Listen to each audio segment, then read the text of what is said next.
ఈరోజు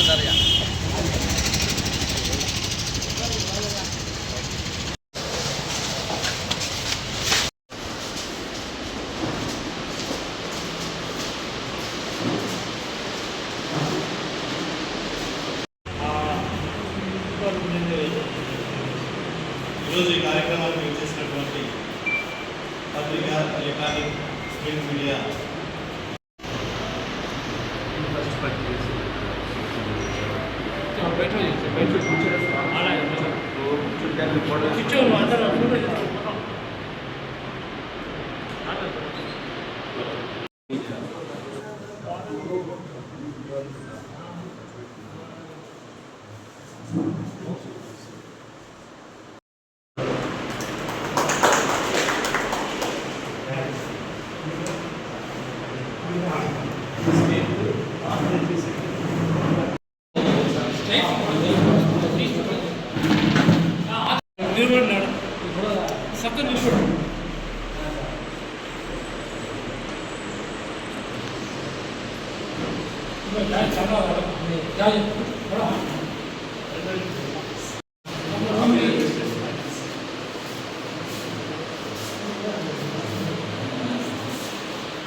కర్నూలు, నంద్యాల్, అనంతపూర్, కడప, చివరిగా ఈరోజు రాజంపేట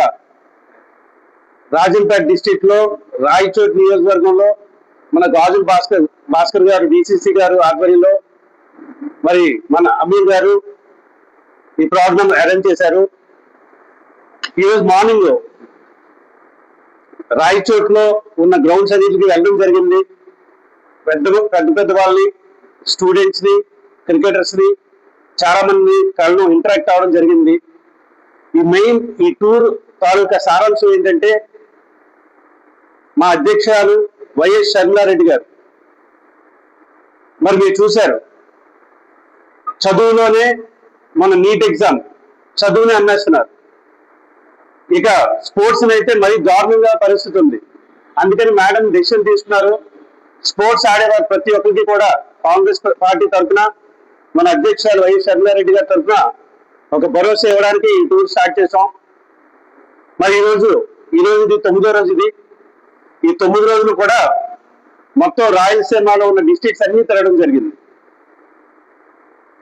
ఎంత దారుణమైన పరిస్థితిలో స్పోర్ట్స్ ఉందంటే మెయిన్ డిస్ట్రిక్ట్స్ లో ఎక్కడా కూడా మినిమం గ్రౌండ్స్ కూడా లేవు. గ్రౌండ్స్ ఉన్న చోట ఫెసిలిటీస్ కూడా లేవు. మరి మీ అందరికీ తెలుసు, మన ఆర్కే రోజా గారు ఎక్స్ స్పోర్ట్స్ మినిస్టర్, సినిమాల్లో బాగా యాక్ట్ చేస్తారు ఆవిడ. అలాగే లాస్ట్ టైం 100 కోట్ల సినిమా చూపించారు స్పోర్ట్స్ లో దగా. ఇప్పటి వరకు కూడా ఏం జరిగిందో, ఆ 100 కోట్లు ఏం జరిగిందో కూడా టీడీపీ వాళ్ళు చేశారని చెప్పారు, కానీ వాళ్ళు కూడా పట్టించుకోవడం మానేశారు. అంటే మరి వాళ్ళు ఎంత తీసుకున్నారో వీళ్ళు ఎంత తీసుకున్నారో మాకైతే అర్థం కావడం లేదు. అంతేకాకుండా మన నీట్ ఎగ్జామ్ అంటే డాక్టర్స్ కి అది ఎంట్రన్స్ ఎగ్జామ్ లాంటిది. ఆ ఎగ్జామ్ కూడా పేపర్ అమ్ముకోవడం అంటే పరిస్థితులు ఎలాగైపోయాయంటే డబ్బులు ఖర్చు పెట్టుకొని పేపర్ తెప్పించుకొని ఎగ్జామ్ రాసి పాస్ అయ్యి డాక్టర్లు కావాల్సి, దానికి బీజేపీ గవర్నమెంట్ కంప్లీట్ గా సహకరిస్తుంది. అంటే రేపు పొద్దున పరిస్థితి ఏంటి, మనకి స్వచ్ఛమైన డాక్టర్లు దొరకరు, దగ్గు వస్తే ఆపరేషన్ చేయిస్తారేమో. సో అలాంటి పరిస్థితుల్లోకి వెళ్ళిపోయాం. మన అదృష్టం ఏంటంటే ఈరోజు ప్రజలందరూ కూడా గమనిస్తున్నారు. ఆ రోజు అందుకే జంతర్ మంతర్లో అంత పెద్ద ఇష్యూ, ప్రజల్లోంచి వచ్చిన ఆవేదన, ప్రజలకు జరుగుతున్న అన్యాయాన్ని ప్రజలే క్వశ్చన్ చేశారు. దానికి మన రాహుల్ గాంధీ గారు ఎంతో ఎంకరేజ్ చేసి వెళ్ళి కష్టపడి ఒక మినిస్టర్ని రాజీనామా చేయించడం అంటే మన prime minister of India Modi గారు తప్పు చేశానని డైరెక్ట్ గా ఒప్పుకున్నట్టే. కానీ తప్పు చేస్తే, చదువుని అమ్మేస్తే ఇలా రాజీనామాలు చేయించడం కాదు, ఉరిశిక్ష వేయాలి. చట్టాలను అంత స్ట్రాంగ్ చేసిన రోజే ఈరోజు ప్రజల దగ్గర గవర్నమెంట్ బాగా పనిచేస్తాయి. ఈ జరిగిన 12 సంవత్సరాల్లో మనం చూస్తే బీజేపీ పవర్తో పవర్ను పెరుగుతుందంటే మంచి నాయకులు బ్లాక్మెయిల్ చేసి డబ్బుతో కొంతమంది కొని గవర్నమెంట్ ఫామ్ చేసి కేవలం పవర్తో పెరుగుతుంది. సో ఈరోజు మన అదృష్టం ఏంటంటే ప్రజలందరికీ తెలిసింది కనుక మార్పు అనేది 100% వస్తుంది. రాబోయే కాలంలో కాంగ్రెస్ పార్టీ అధికారంలోకి రావడం 100కి 1000% కన్ఫర్మ్. అలాగే అక్కడ మన రాహుల్ గాంధీ గారు ప్రధాని అవుతారు. ఇక్కడ మన వైఎస్ షర్మిలారెడ్డి గారు కంపల్సరీగా ముఖ్యమంత్రిగా ప్రమాణ స్వీకారం చేస్తారు. మళ్ళీ మన వైఎస్ రాజశేఖర రెడ్డి గారు ఏదైతే పాలన అందించారో ఆ పాలన ఒక్క వైఎస్ షర్మిలారెడ్డి గారితో సాధ్యమవుతుంది. ఈ రాయలసీమని ఎంత డెవలప్ చేశారో రాజశేఖర రెడ్డి గారు మళ్ళీ అంత వెనక్కి తీసుకెళ్ళిపోయారు.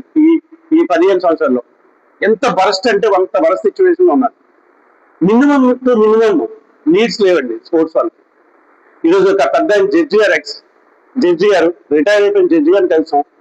ఆయన కూడా బాధపడుతున్నారు. మీరు చేస్తున్న పోరాటం మంచి పోరాటం చేస్తున్నారు, కరెక్ట్, మీరు చెప్తున్న స్పోర్ట్స్ కూడా అమ్ముకుంటున్నారండి. మనం చూసాం లోకల్ గవర్నమెంట్ లో ఆఖరికి స్పోర్ట్స్ కోటాలో ఉన్న ఉద్యోగాలు కూడా అందిస్తున్నారు. అంటే దేశం, ప్రపంచం, మన రాష్ట్రం, మన డిస్టిక్, మన రాయలసీమ ఎక్కడికి వెళ్ళిపోతుంది ఎవరికి అర్థం కావడం లేదు.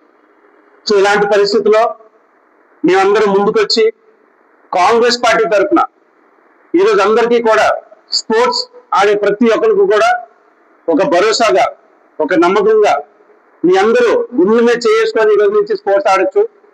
Really if you're talented, the Congress party will support you.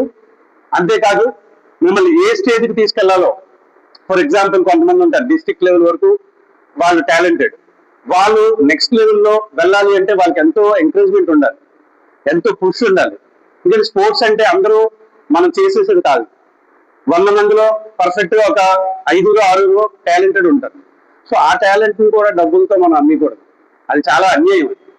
So ఎవరైతే టాలెంట్ ఉన్నారో వాళ్ళు డెఫినెట్ గా 100% మన అందరం కూడా కాంగ్రెస్ పార్టీయే కాదు పార్టీలకు అతీతంగా కదా స్పోర్ట్స్ అందరూ కూడా పర్ఫెక్ట్ గా ఎంకరేజ్ చేయాలి. పర్ఫెక్ట్ టాలెంట్ వచ్చినప్పుడే ఈ యొక్క జాతికి ఒక మంచి నేమ్ వస్తుంది, ప్రైడ్. అంటే స్పోర్ట్స్ అంటేనే యాక్చువల్ ప్రైడ్. 1982లో మన రాజీవ్ గాంధీ గారు స్పోర్ట్స్ ని తీసుకొచ్చింది ఎందుకంటే ఒక డిసిప్లిన్ పెరుగుతుంది. స్పోర్ట్స్ వల్ల ఏంటంటే ఒక టీమ్ వర్క్ పెరుగుతుంది, ఒక హానెస్టీ ఉంటుంది. 1982లో ఏషియా కప్ మన ఇండియాకి తీసుకొచ్చి ప్రజల్లో అందరికీ తెలియాలని చెప్పి ఆ రోజుల్లో మరి కలర్ టీవీని ఫస్ట్ తీసుకొచ్చి టీవీలో ప్రచారం జరిగితే మొత్తం అందరికీ కూడా ఒక అవగాహన వస్తుంది. దీని మీద స్పోర్ట్స్ లో ప్రతి ఒక్కరు కూడా పాల్గొంటారని చెప్పి ఆ రోజు చేయడం జరిగింది కాంగ్రెస్ పార్టీ తరఫున. మరి అలాంటి స్పోర్ట్స్ ను కూడా ఈరోజు రాజకీయం చేసేస్తున్నారు. ముఖ్యంగా చూస్తే రాయచోట్లోనే ఆంధ్రాకి సంబంధించిన స్పోర్ట్స్ మినిస్టర్ ఉన్నారు. చాలా మందికి తెలియదు, నాకు కూడా తెలియదు వాస్తవానికి ఈ రోజు వరకు. అంటే అంత దారుణమైన పరిస్థితి, ఒక గ్రౌండ్ లేదు. సో అందరికీ కూడా సభాముఖంగా అందరికీ మాటిస్తున్నాం, కాంగ్రెస్ పార్టీ తరఫున మా వైఎస్ షర్మిలారెడ్డి గారు నా ఈ టూర్ అయిపోయిన తర్వాత ఒక వెబ్సైట్ ఓపెన్ చేస్తున్నారు. స్పోర్ట్స్ ఎవరైతే ఆడతారో, ఎవరికైతే టాలెంట్ ఉంటుందో వాళ్ళ టాలెంట్ని కానీ డబ్బు వల్ల కానీ రాజకీయంగా కానీ రికమెండేషన్ వల్ల కానీ ఆగిపోతే మీరు కంప్లైంట్ రిజిస్టర్ చేయొచ్చు. కంప్లైంట్ రిజిస్టర్ చేస్తే కాంగ్రెస్ పార్టీ తరఫున మా వైఎస్ షర్మిలారెడ్డి గారు మేము అందరూ కూడా మీ తరఫున పోరాడి మీకు ఉన్న ప్రతిభకి 100% ఏ స్టేజ్లోకి ఏ లెవెల్లో తీసుకెళ్లాలో మేము అందరం కష్టపడతాం. అలాగే ప్రతి డిస్టిక్ లో కూడా ఒక కమిటీ చేస్తున్నాం. డిస్ట్రిక్ట్ చైర్మన్ అని, వైస్ చైర్మన్ అని, సెక్రటరీ, జాయింట్ సెక్రటరీ కమిటీస్ పూర్తి చేస్తాం. అలాగే స్టేట్ కమిటీ ఉంటుంది. ప్రతి ఒక్కరు కూడా కాంగ్రెస్ పార్టీ నుంచి స్పోర్ట్స్ వింగ్ అనేది చాలా యాక్టివ్ గా వర్క్ చేసి ప్రజలకి మంచి స్పోర్ట్స్ పర్సన్స్ ఇవ్వడమే, క్రీడలను మళ్ళీ బ్రతికించుకోవడమే మా ధ్యేయం. Thank you so much. ఎవరిని మాట్లాడతారు?